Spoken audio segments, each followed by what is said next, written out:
This is the Capitalism and Freedom, the 21st Century podcast, an official podcast of the Hoover Institution. I'm John Harley, your host. Today, my guest is Doug Irwin, who is the John French Professor of Economics at Dartmouth and a senior fellow at the Peterson Institute for International Economics. Doug's specialty is in both trade and economic history. Given that trade is certainly a very topical policy issue right now, I think it's going to be a very interesting discussion. Welcome, Doug. Thanks so much for joining us. Thanks for having me. So, Doug, I want to first, talking about your background. How did you first get interested in economics? Well, I resisted it at first. My father's an economist, so I wanted to do something different. I was very much interested in international politics and world affairs, but sort of realized that economists had a great framework for understanding the world, including international relations. And so I sort of gradually migrated over to economics and specialized in international economics. That's terrific. PhD at the University of Chicago. I mean, what was the department like then?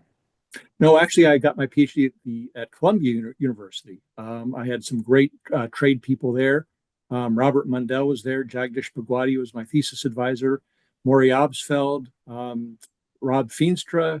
Maybe these names don't mean anything to you, but they're great international economists, including Ron Finlay, who's also on my committee. Okay. I'm going to restart that question because sorry, I've gotten that right. Restart in 3, 2, 1. And you did your economics PhD at Columbia University. A lot of great trade and monetary luminaries at the time. I mean, who was at the department at the time, and who was on your committee? Well, I really lucked out because it was just chock full with great international economists. Jagdish Bhagwati, Ronald Finlay, Rob Feenstra in terms of international trade. I mean, those are three just great individuals. Sort of Jagdish took me under his wing to some extent. Then international finance, Maury Obstfeld, Guillermo Calvo, Robert Mundell, who won the Nobel Prize in 1999.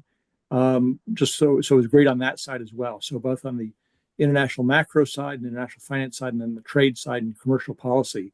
It was just an abundance of riches. It's amazing. What an amazing set of luminary international macro space at the time. I mean, all of those folks, think, Bob Mundell, Robert Mundell, and international, monetary, economics. Think about the euro. He was super influential in the creation of the euro, and thinking about currency, optimal currency zones, and also spent a lot of time as well in sort of the fixed versus floating exchange rates debate. Friedman obviously won the Nobel Prize as well for the Mundell-Fleming trilemma. And Jagdish Bhagwati, I mean, an amazing figure and very influential. I know certainly in trade and in India as well. I also know you spent some time at the Reagan CEA. It's amazing how many people, how many influential people served at the Reagan CEA, in part thanks to Marty Feldstein being the chair for many years. Economists like Larry Summers, Paul Krugman, John Cochrane, Greg Mankiw, Rich Clarida. They were all there at the Reagan CEA at different points in time. I mean, what was it like when you were there, and what were you working on? Were you working on trade or other international issues, or something completely different? Yeah, so actually, I was there the same year Rich Clarida was there, who was a guest on your podcast just a little while ago. This is towards the tail end of the administration. It was in 86, 87.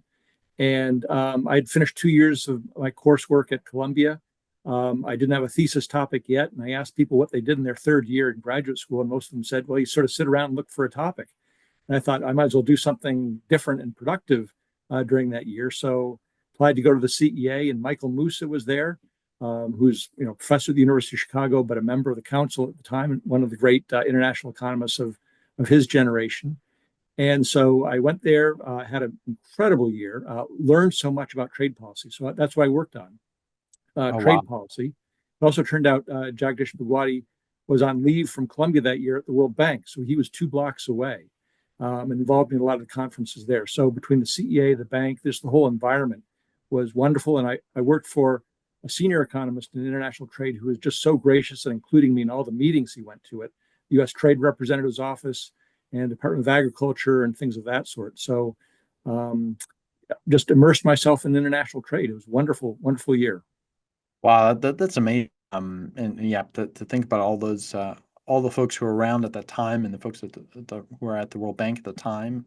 And it's an important time in I think trade history, some degree of globalization, sort of really beginning around that time. But I want to go back further in economic history because you wrote a really wonderful a book, the real I think the canonical history of U.S. trade policy, called titled "Clashing Commerce" that was published in 2017 by University of Chicago Press.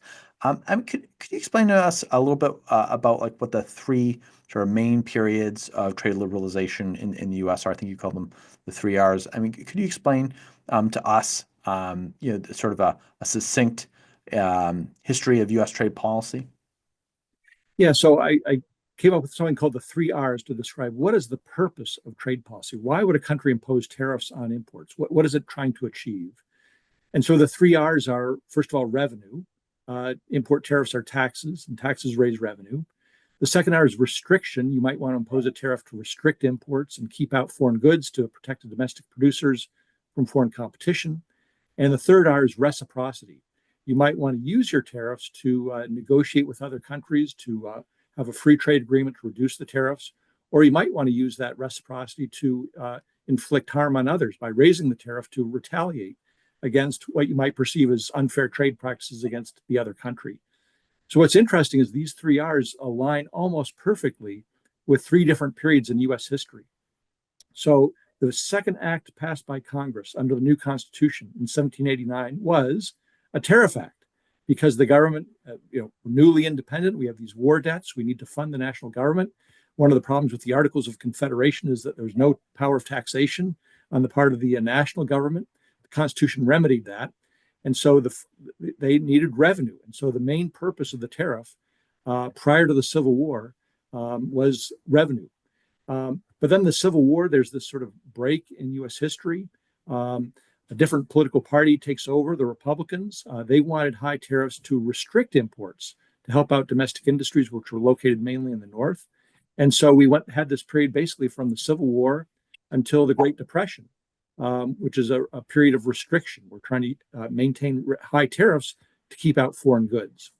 Then, of course, we have another transition during the Great Depression, and that leads up to the Great Depression, which leads not just to a political change in the U.S., where the Democrats really become the dominant party, but also a change in U.S. trade policy, where we move to reciprocity.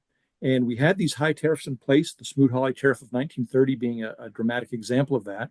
And the Roosevelt administration and subsequent administrations thought we have to bring down tariffs, not just in the U.S., but around the world. So we're going to have to negotiate with other countries and have these reciprocity agreements, such as the GATT, the General Agreement on Tariffs and Trade.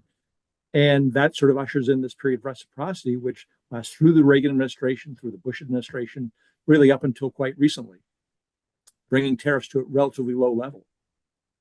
Interesting that reciprocity. I mean, correct me if I'm wrong, but reciprocity seems like that's a bit of a different message than I guess the neoliberal message that sort of all tariff reductions are kind of good, even if they're one-sided. I mean, is that a fair characterization of those? To some extent, I mean, the U.S. is in a different situation than many countries around the world. For small countries, New Zealand, a small African country, really, you'd have no bargaining power with other countries. No one really cares about what you're doing. So if you're going to reduce your tariff and open up to international commerce, you have to do it yourself. There has to be that domestic political consensus. The U.S. Is a large country. We do have bargaining power. And in particular, in fact, we had unilateral tariff reductions in the past, if Congress passed that, usually under the Democrats. But with the Great Depression, there's a big problem, is because of the repression and the retaliation of other countries against Smoot-Hawley, all tariffs, all trade barriers had risen around the world. And so we could have unilaterally gotten rid of Smoot-Hawley, but it wouldn't really solve the problem of U.S. access to other markets. So that's where the Roosevelt administration said, we're not going to undertake a unilateral tariff reduction. We're going to try to negotiate with others to bring everyone's tariffs down to restore world commerce, because we have a stake in flourishing world commerce. so that we don't get these fascist regimes in Europe that are going to cause another world war like we had in World War II. You're saying that that began before you're saying that that happened with the FDR administration. You're saying Exactly. It was in 1934 that the Reciprocal Trade Act, Reciprocal Trade Agreements Act, 1934 was passed, which delegated powers to the president. Before then, under Article 1 of the Constitution, Congress has sole authority over the tariffs. So right. Congress had to take, but This is this through was delegated and the history negotiated. of treaties and so forth. Exactly. So Congress can't negotiate with other countries, but the president can. So this empowered, really, for the first time, the president to undertake negotiations with other countries, and basically committed Congress to saying, if the president reaches an agreement, we'll approve it, or we'll pre-approve it, because you can't bring an agreement back to Congress and then have them renegotiate it based on domestic interests. So it really was this delegation of power to the president in the early 1930s that made a huge difference for U.S. trade policy. And then I'd just also add, it wasn't just sort of the economics of it, it was foreign policy. The U.S. wanted to now shed its isolationism and become a world leader. And the way you could do that is through trade and leading other countries towards a more prosperous world by reducing trade barriers. That's fascinating, and it's interesting too. I think in that prior period, you had obviously there was the Smoot-Hawley tariffs, which some people as a cause or one of the causes of the Great Depression. And it's interesting too that you had this dynamic where you had Republicans raising tariffs. And I imagine in the prior to the Wilson era, and then following Wilson, tariffs coming back. I mean, do you subscribe to the view that the Smoot-Hawley played a big role in causing the Great Depression, or what's your view on that? Obviously, that's sort of in contrast with Milton Friedman's view that tightening of monetary policy by the Federal Reserve that played a big role. I'm curious, what do you think Smoot-Hawley fits into causes of the Great Depression? Yeah, I don't think any economic historian really seriously believes that the Smoot-Hawley tariff caused the Great Depression. I think there's a debate and maybe a little bit of a consensus that it exacerbated the Great Depression. So it wasn't passed until June of 1930, and we already were well past the business cycle peak. And of course, the stock market crashed in the fall of 1929. So most people would say, yes, Milton Friedman was right. Its monetary policy was the main cause. Barry Eichengreen has sort of modified that, saying it wasn't just monetary policy in the US, it was around the world, and the gold standard. All countries that were on the gold standard and went through this big deflationary bust. And it wasn't until you got off the gold standard and devalued your currency that you actually had economic recovery. And that fits the US as well, because it wasn't until April of 1933, when FDR took us off the gold standard, that we began to move towards a more reflationary monetary policy, and industrial production, everything sort of comes back to life.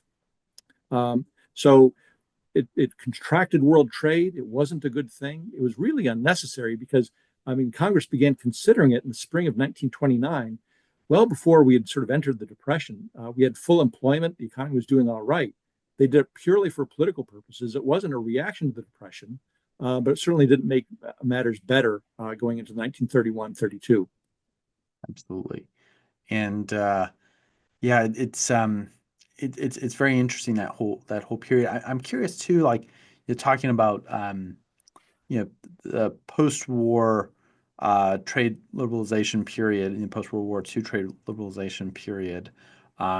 We also had this thing called the Cold War, and this largely this precedes sort of the globalization of the 1990s, through the 2010s. And I'm curious, like, what was the trade relationship between U.S. and the USSR? Because I feel like today when we talk about trade, particularly China looms very large, and there's, I think, often this sort of non-economic case for tariffs and trade barriers, which often comes up or is rationale, and to try and deter China's influence. I'm curious, what was the trade relationship like between us and the USSR? I mean, we still have an embargo on trade with Cuba. I mean, that's sort of maybe perhaps a relic of that era. But when the USSR existed, what was the U.S. versus USSR trade dynamic like? I'll sort of back up and sort of explain the geopolitical situation of the world at that time. So yes, after World War II, the U.S. helped create the GATT, the General Agreement on Tariffs and Trade, which was a trade agreement to sort of set trade rules, and bring down trade barriers. But really, it wasn't a global agreement. It was a multilateral agreement, but it wasn't fully global in extent. We really did have three worlds back then. First world, which is largely of US, North America, Western Europe, Japan, and a few other market-oriented democracies. They were members of the GATT. They want to expand trade. They cooperated on trade. The second world was the communist world. The Soviet bloc, Eastern Europe, China, Vietnam, and other countries, Cuba later on in the late 1950s, they were centrally planned. They were not democracies. They weren't market oriented. They really stood outside of the GATT system. And of course, there's what became known as the third world. Poor countries in Latin America, Africa, South Asia, Southeast Asia. They protected their industries through import substitution policies. So they really weren't participating in the global commerce of the period as well, or at least to an attenuated extent. So after World War II, we didn't reunite the world in terms of global commerce. We had these three worlds that were quite separate. And of course, it wasn't just market-oriented economies versus centrally planned economies like in the Soviet Union. There was geopolitical tension. So even if the Soviet Union wanted to move towards more trade, it just wouldn't fit really well with the US. The big change, of course, is in 1989, the fall of the Berlin Wall, and then later the collapse of the Soviet Union. That led to a term that I don't like, but it's sort of common, hyperglobalization, where developing countries opened up, Eastern Bloc opens up, China opens up, and we really become an integrated world economy. But the period you're talking about is the Cold War. We had a lot of restrictions on trade with the Eastern Bloc, particularly in terms of technology. Even if we didn't have those restrictions, I think there would have been restricted not much trade anyway because of the nature of the Eastern Bloc economies. Very interesting, because I do see some parallels, today with I think potentially sort of a rival, rivals, this era of great power competition. We see the BRIC countries, China and Russia are a part of, but also you see China trying to assert itself in Latin America and elsewhere. I mean, in almost every continent. And obviously, the U.S. in part feels threatened by this, and so I think, in part, I think part of the response is for the U.S. to sort of maintain, its own trading bloc, or to build its own trading bloc, and I see that, as an argument, I guess, brought forth by some individuals, for a non-economic case for tariffs. But I guess I want to focus. So we had this period of globalization. That was really big, starting in the 1990s, mentioned, and I think that period, where many free trade agreements, are being signed by the U.S. and many other countries throughout the world.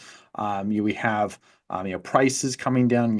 Places like Walmart, and big box retailers are coming online, and that I think is very much low cost retailers are part of that story. I mean, you also have the China trade shock as well, which obviously has moved many manufacturing jobs overseas, and has had a pretty I'd say significant effect on manufacturing employment in particular in parts of the Midwest, and other parts of the U.S. As well.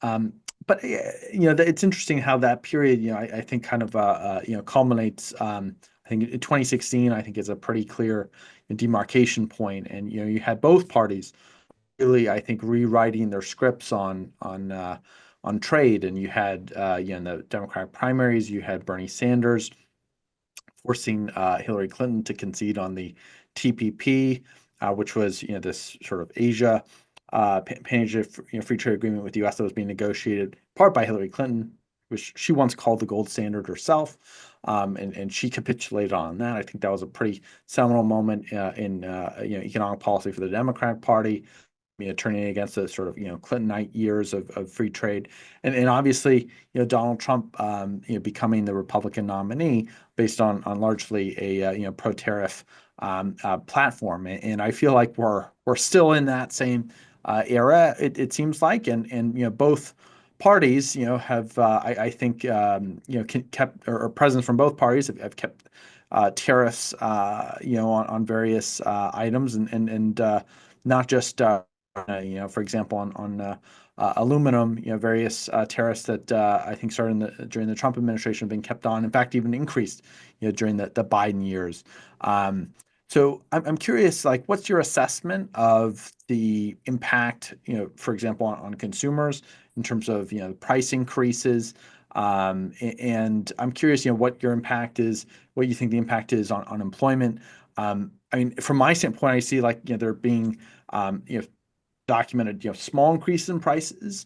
Um, and I'm not too sure about the evidence on employment. I know, the manufacturing share of total employment in the U.S. is like at maybe just below 10%, which is still much below where it was in say 1980. Pay around closer to 20%. But I think one thing that we saw in response to a lot of the tariffs of the past 10 years or so is a lot of trade diversion. So, sending trade through Vietnam, and so directly from China to the U.S. And that can avoid these tariffs. I'm curious, what's your assessment of the impact of this sort of new trade policy of tariffs and other barriers that have sort of been inaugurated since 2016? Well, there's a lot in there, and so I'm going to simplify it. And it's very important to distinguish two things. One is the tariffs on China. So that's part of the geopolitical fallout of what's happened with the U.S. relationship with China, the movement of China towards much more intensive industrial policy and industrial subsidies under Xi Jinping. We had a very different relationship with China in the 1980s and 1990s when Deng Xiaoping was in power or his acolytes. China was moving in a liberalizing direction. They were opening up their economy. They were moving towards more markets. And under President Xi, three communiques, I guess the famous three communiques, yep. sort of began with Kissinger. And it was sort of on that basis that we agreed to let them into the World Trade Organization. But shortly thereafter, under President Xi Jinping, they've moved in a very different direction, not a market-oriented direction, much more state-controlled and much more possibly threatening in terms of national security. So it was sort of inevitable, I think, that the U.S. would react against that at some point. And that's what we saw with the Trump administration, really boldly imposing tariffs on China for the first time. Now, the costs of those, let me say, first of all, the design there is to separate the two economies to some extent. And there are costs to that, of course. But as Adam Smith said in The Wealth of Nations, defense is more important than opulence. So one could make a national security case for not allowing China to dominate certain industries in the U.S. or having a domestic drone capacity for production and things of that sort. And that's sort of a case-by-case basis. But also the costs are minimized in some sense because when you impose tariffs just on one country, as you mentioned, trade diversion is huge. So we're now importing a lot more from Mexico, but a lot more from Vietnam and other Southeast Asian countries.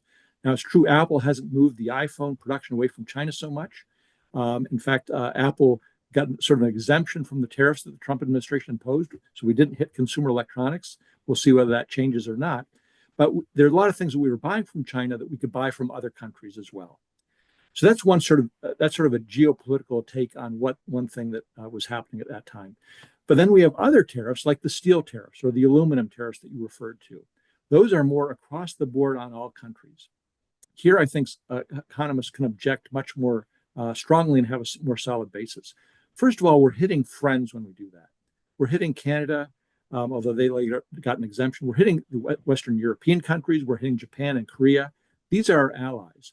And the question is, why are we hitting our allies with these import duties when they operate more on a market-oriented basis?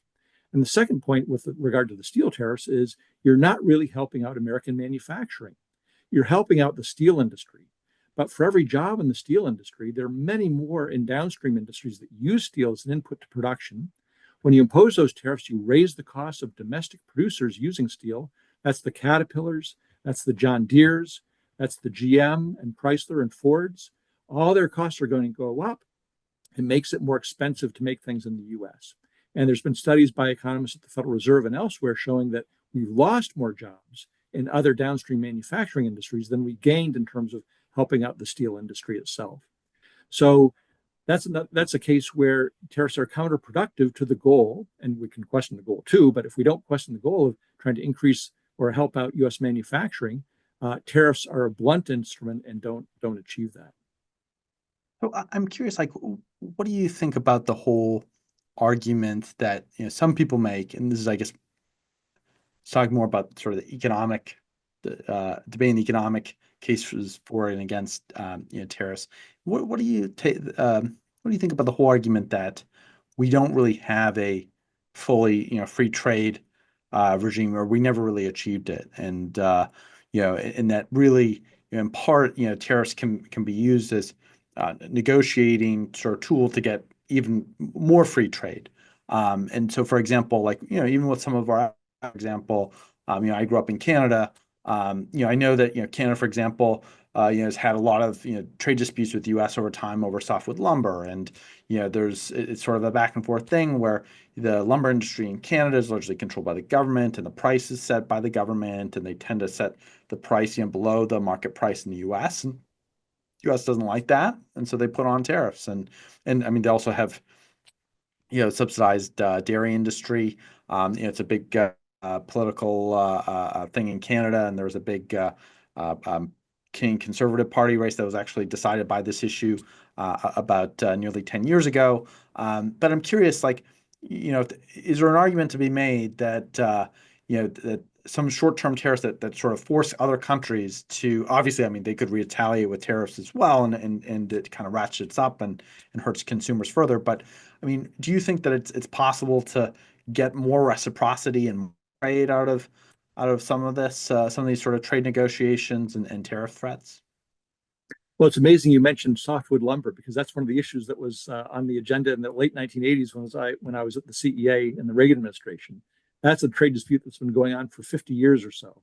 And there are always going to be these trade disputes. And you're right, we don't have free trade in everything. First of all, there's anti-dumping and countervailing duties, which are used quite extensively to increase tariffs on particular products.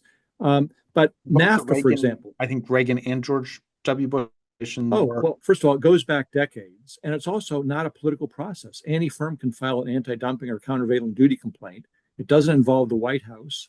It goes through the Department of Commerce and the U.S. International Trade Commission, and pretty much they both, to say they rubber stamp those petitions would be a stretch, but the Department of Commerce certainly approves them all, and about two-thirds to half to two-thirds get approved by the International Trade Commission. In other words, it's pretty easy for a domestic industry to get tariff protection if they ask for it, and have good trade lawyers in Washington. But let's set that aside for the moment. There's always going to be these trade disputes. Even in NAFTA, which is a free trade agreement, we don't allow in Mexican sugar. We don't allow in even Canadian sugar that's rerouted from Canada.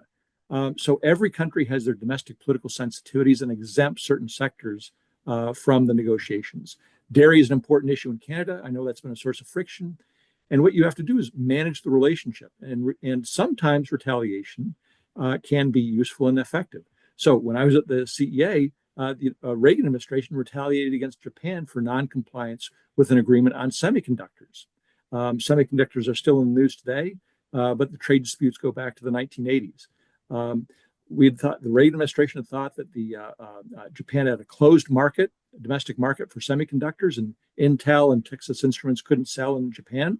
And the Reagan administration, free trade administration, imposed retaliatory duties, quite stiff ones, against Japan. And that did bring them to the negotiating table, and that was resolved. So you never want to. In fact, Adam Smith has a whole passage on use of retaliation in terms of opening up foreign markets. So it's long been a practice of countries. The U.S. is a large country, so it has some leverage, and you don't want to get rid of all tariff threats necessarily. But the question is, do you abuse it? And you raise tariffs when you really don't want an agreement at the end of the day. So you may say you're raising them to negotiate or to get bargaining leverage, but the U.S. already has a lot of leverage. So I'm not sure those are good cases to be made. Interesting. I guess, I mean, what do you like? I mean, I've seen some estimates from the Peterson Institute and elsewhere. I mean, how big do you think the benefits, sort of the I guess aggregate benefits were, sort of over the 20th century? I mean, I know there's some estimates that various Peterson scholars have put out that are, I think, quite substantial. I mean, what do you see that impact being? And I mean, like, do you think that I guess how would you rate, I guess, the price impacts of both the China tariffs and then the sort of ex-China tariffs and trade barriers in recent years? In terms of small, medium, and big, where would you sort of rate those just general impacts in general? Well, one of the things about the U.S. and international trade is we're a large economy, obviously. Trade is a relatively small part of our economy. So trade's not nearly as important as it is to Canada, it is to the UK, it is Japan or Korea or something like that. So we can afford more shocks in some sense to trade, and we won't feel it in our standard of living quite as directly as most countries in the world. So we're very fortunate that way. And of course, there's another law from Al Harburger, that if you multiply a small number by a small number, you get a small number. So if you're talking about specific tariffs on individual items, it's going to be pretty small for the U.S. So even the steel tariffs, which I think are quite objectionable because they're imposed supposedly under the guise of national security, when even Jim Mattis, I believe a fellow at the Hoover Institution, when he was Secretary of Defense, he wrote the memo from the Department of Defense saying there's no national security rationale or necessity for the steel tariffs that the Trump administration imposed. Even though steel tariffs, it's not going to have a huge impact on the U.S. economy. But you add up the steel tariffs, you add up China tariffs, even the Congressional Budget Office, which is nonpartisan congressional outfit that sort of scores budgetary affairs, what have you. They had U.S. GDP being 0.2% lower. So once again, that's not, I don't know whether you can call that large or small, but it's saying like if we're growing at 2%, we're going to grow at 1.8 instead, and have some sort of a 0.2% level effect at the end of the day. It's making us worse off. It's a cost.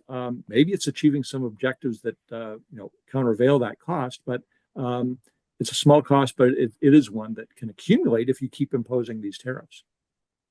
Interesting. Yeah, it's fascinating. I want to get back to, I guess, the non-economic sort of case for tariffs, and because I think that that's sort of the perhaps the best case, and certainly countervailing China's influence. Yeah, I don't necessarily see manufacturing jobs coming back anytime soon. I mean, certainly things could change, and technological advancements that somehow reimagine manufacturing in the U.S. in some high tech way. But we again getting back to this point that we said before, we didn't have free trade with the USSR, right? And we had sort of two different worlds. We had the communist world, and we had the free world, or the world of largely capitalist democracies. I'm just curious, one could argue sort of the same about China, that maybe there should be some tools at least used to counter China's influence. China's, for example, they've had this massive stride recently in manufacturing electric vehicles more cheaply than say the U.S., and they're trying to subsidize BYD in Latin America and put them into international markets. There's been some responses from the U.S. in terms of tariffs on Chinese electric vehicles. I mean, in your mind, how effective are tariffs in your mind as a deterrent? How effective do you think they are compared to, say, sanctions or threats of military force? Well, certainly threats of military force would be an extreme sort of action. Well, I think about if the goal is really deterring an invasion of Taiwan from China, that's really the grip. I don't necessarily see China building some global empire with their militaries immediately, at least. But I think Taiwan being the huge sort of deterring a Chinese invasion of Taiwan being sort of the primary goal. I mean, do you think where do you see, I guess, terrorists ranking in terms of their ability to really influence? So you raise a number of points here. So one is a potential invasion of Taiwan and what we could possibly do. And then, in some sense, you want to keep the relationship open so that you have leverage to impose those tariffs later on, rather than sort of preempt things. But I think the real issue today is not so much that, but it's are there certain technologies that we want to deny China? And are there certain domestic industries or production capability that we need at home that China has, such as batteries, for example, such as drones and things of that sort? And how much do we want to be economically independent in those areas from China? That's something that the Biden administration has sort of grappled with. And you're right, they've imposed tariffs, extra really high tariffs on EVs from China, even though we don't import them at all yet. That's sort of this preventive action. And here's where it's sort of hard for economists to weigh in. So I think economists need to be part of that debate because we can weigh costs and benefits, but also you need someone to make an assessment about national security and the importance of certain technologies or certain production capability to future defense needs. And so you need the national security people there.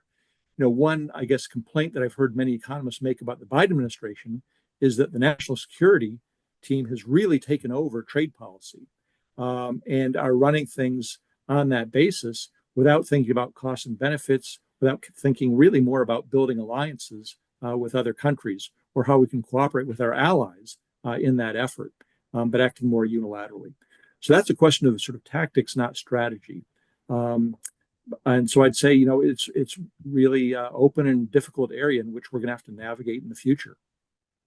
Fascinating. So I guess another recent big trade shift is, or big piece of news is, the Biden administration blocked the acquisition of U.S. steel by Nippon Steel, which is a Japanese steel manufacturer. I mean, what are your thoughts on that? I mean, obviously Japan's an ally, and I'm curious. There's been a lot of critics of the decision to block that acquisition. Or I'm curious, what's your take there in terms of what's the story, and also how bad of or stupid of a decision might it be in your mind? Well, the phrase that the Biden administration has used regarding its sort of trade and foreign investment policy is friendshoring. That is, we want to sort of keep China out, but keep our friends in. It is a heck of a way to treat your friends. I mean, Japan is an ally, and what they're doing is making a capital investment in a U.S. firm. They've made pledges to keep employment high and to reinvest in the U.S. That should be something that we would welcome. And once again, it's sort of sending a wrong signal, I think, that here's a sort of a bulwark to our East Asian alliance system, a country that's been friendly with us for many, many decades, that we cooperate with on so many dimensions. And yet the president made a decision really at the behest of the president of the labor union to block this sale. The rank and file of the union, the United Steelworkers, they generally supported the agreement because they wanted new capital investment because it would help preserve their jobs and make U.S. Steel much more competitive enterprise. Why we're denying this, it makes little sense, particularly since the politics are sort of off the table. President Biden is not going to be serving another term. He doesn't have to win more votes, but he sees himself as a union man and somehow identifies U.S. Steel with America in this way.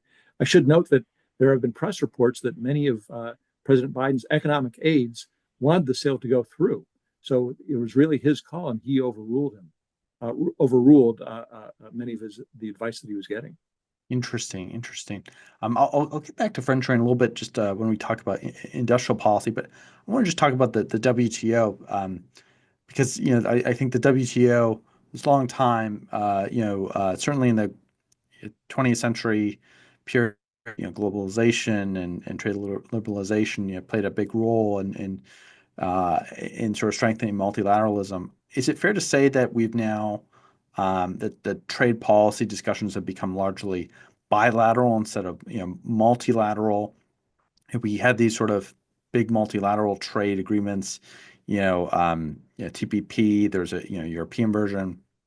That those are kind of off the table now, and that they are largely bilateral, and that the WTO is largely and become an inert kind of organization. If any country can sort of slap on tariffs now with some sort of a national security case.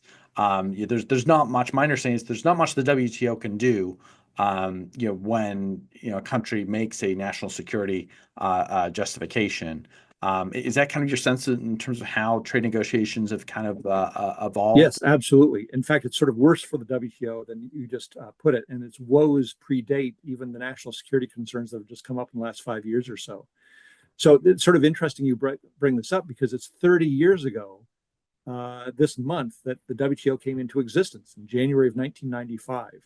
And there are high hopes that this is going to bring the world together and really cooperate on trade policy and help foster world commerce and add, bring prosperity to the world. And it just really hasn't worked out according to plan. I think a couple of things went wrong. First of all, the GATT, which we talked about earlier, was sort of this Cold War institution with just these like-minded countries, as I mentioned, Western democracies that were market-oriented. They all want to cooperate on trade. They all basically got along. Now we have an organization with 166 members from all across the world who are not necessarily all on the same page in terms of wanting more liberalized trade and more open markets. So it's interesting that because it operates by consensus, what that means is that all 166 countries have a say in terms of the negotiation and what will be agreed to. It won't surprise you that if you need sort of almost unanimity, the WTO has yet to reach a single major trade agreement since its existence. So it was the Uruguay round, which the Reagan administration started, led to the WTO, and then nothing has happened since.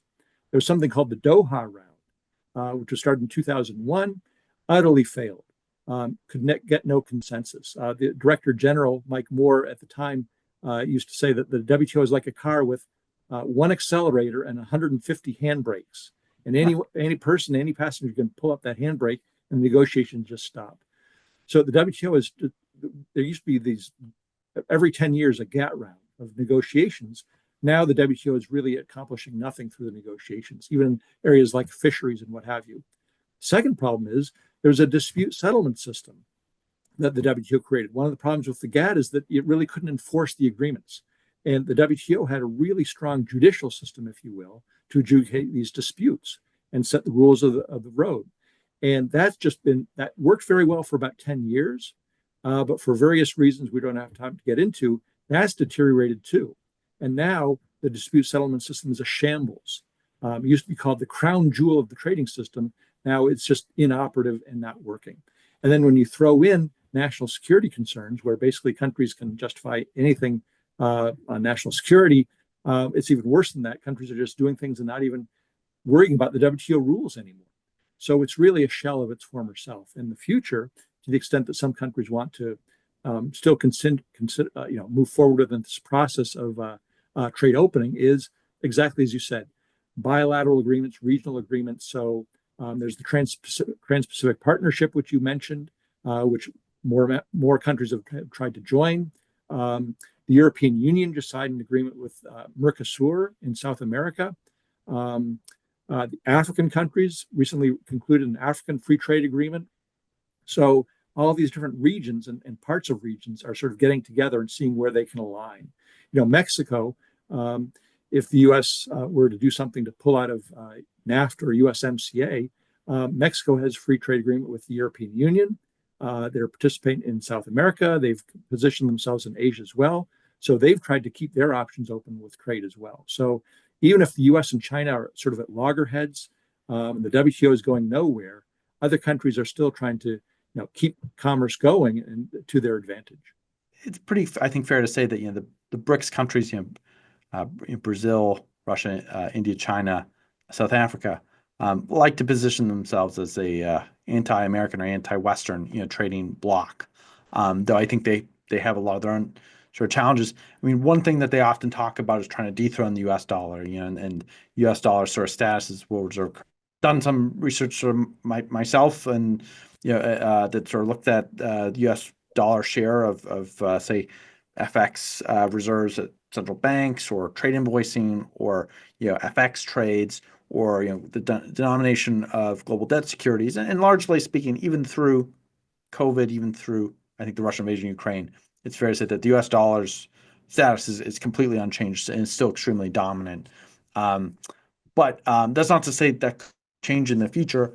Obviously, we've had people, some scholars like Barry Eichengreen say over the past 10, 15 years, I think sort of take the position that, the US dollar is kind of on its way out, and that, the renminbi, the Chinese renminbi or yuan is ascendant. I don't think we see that in the data at all. In fact, if anything, I think the yuan is losing some share in recent years. I'm curious, obviously, prior to the U.S. dollar, there was a time when the British pound was world reserve currency, and there were others, prior to that. I'm curious, where do you see the whole discussion around, the status of the U.S. dollar in the world? And I'm curious, do you see sort of BRICS as being any kind of a threat to it in any way? Well, in terms of the BRICS, I mean, and first of all, there is a worry that the world is fragmenting, and the trade system, and possibly in the national financial system too. But certainly with these regional blocks, that we're not going to have this open multilateral system anymore. And I think the U.S.-China relationship is just sort of an indication of that. I don't think the BRICS necessarily have a coherent, unified position on this, at least in terms of trade. The interests of India are very different than South Africa or Russia. Russia is sort of a pariah state, faces a lot of sanctions, isn't really an open society or even an economy in some sense. India has tremendous potential. You should know, just in the last month, Manmohan Singh passed away. He's the former prime minister of India and the former finance minister. He's the one who, in 1991, opened up the Indian economy and really transformed it. It started growing much more rapidly, put a big dent into poverty. India is well positioned, if they can get their domestic act together, to really become a powerhouse in global commerce. Once again, they have domestic impediments to that, but they've won so much, they've gained so much by engaging in the world economy. They're in a very different position than I think of South Africa, which is more insular, Brazil, which sort of shifts back and forth depending on the regime, Russia, which really doesn't have, their natural resource exporter, not much else. So I think it would be hard for them to coordinate in terms of being a trade bloc or anything like that. The interests are just too diverse. Yeah, it's interesting. It's one of those things. I think I totally agree with that. It's I think there's a lot of talk at these various, but I don't know how much real follow up or bite there or agreement there actually is. And I mean, there was this sort of agreement a few years ago that I think China I think China and Brazil were going to stop using the U.S. dollar in their trade, but how you would even force to do that, how would you force firms to do that, I think is also very complicated. But I want to, with our last question here, I want to really just talk about and because it's very intimately related to trade. I mean, what's your sort of take on the renewed interest in industrial policy? I mean, obviously there's been a lot of interest in chips, given the potential invasion of Taiwan by China, and the chips manufacturers being based there, like TSMC. I mean, there's been the Chips and Science Act, has funded a bunch of things, but I think there's sort of varying degrees of pluses and minuses. Intel is sort of floundering, and the U.S. government's been trying to subsidize its foundries, but it's floundering kind of in with the rise of NVIDIA and its GPU chips, which have sort of made a lot of other businesses somewhat redundant. But also there's this TSMC, actual chip manufacturer that's being built, or manufacturing plant that's being built, or fab that's being built in Arizona. Some people are saying, or I mean, it seems to be coming online a bit slower than some had originally hoped for. And some people have said, I think, made arguments that if anything, we should be subsidizing places like Mexico to build these plants, because they've got maybe the sort of workers that have skills and more sort of less sort of labor issues that say compared to the and has maybe a labor force that could be more similar to, say, Taiwan. I'm curious how you think about industrial policy and the pushes for it so far. Well, it seems like semiconductors are critical input to so many products, and we saw the impact of the shortage during COVID. And of course, national security concerns about China dominance are also very important. And when we think first of all, I should back up and just say that the region of the world where you live is just this innovative hub of new ideas in terms of semiconductor technology and the great new firms that have come about, the innovation, the R&D. But the manufacturing takes place a lot in East Asia, and in particular in Korea and Taiwan. So we're doing the innovating. We have the fantastic R&D, but not a lot of production here. And it just seems that with China's rise and in particular, whether they become aggressive or not in the future, those are two sort of odd places to have a lot of semiconductor production capacity, right on the doorstep of North Korea and right on the doorstep of China. So as a matter of prudence, I think one could debate whether we should have more semiconductor capacity in the US or Europe or some other place. And then the question is how to achieve that. Tariffs are not the way to do it because you don't want to make the US a high price island, and you don't want to stop the reimportation of various components and things of that sort. So that raises the question of subsidies. Subsidies will keep prices lower, which is good for consumers and what have you. They're also transparent. And also there's an accountability, I think, with subsidies that we don't get with tariffs. So once tariffs get in place, first of all, once again, it's just a very crude instrument that raises prices to consumers. At least with subsidies, there's accounting that can take place. It's not something that Congress wants to do in perpetuity, so it gets reviewed often. So subsidies are much better than tariffs that will get forgotten and have many more distortions associated with them and can be sort of last for some time without the sort of end date of having the taxpayer write another check. So I think there's a case where there has to be a discussion of economists with the national security folks. We can't subsidize everything. We don't want industrial policy for everything. But if there was a case, I think semiconductors is a debatable one that should be considered. And it seems like, I mean, to some degree, there is some sort of bipartisan consensus, or perhaps a new Washington consensus that Biden National Security Advisor Jake Sullivan's talked a little bit about. I've written a national affairs essay recently titled "The Neo-Populist Economic Consensus" that discusses some of this, bipartisanship and within certain factions of.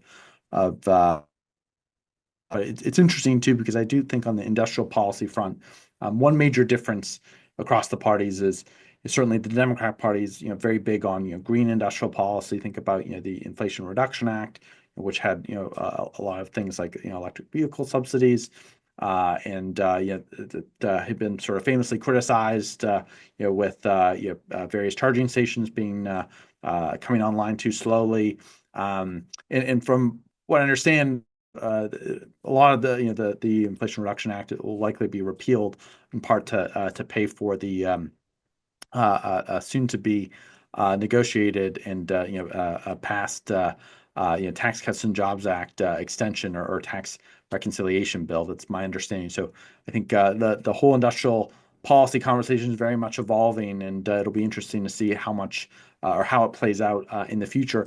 Doug, it's been a real honor to have you on here about ideas and to talk about trade policy. It's been a real honor. Thank you so much for joining us. Great discussion. Thanks for having me. This is the Capitalism and Freedom in the 21st Century podcast, an official podcast of the Hoover Economic Policy Working Group, where we talk about economics, markets, and public policy. I'm John Hartley, your host. Thanks so much for joining us.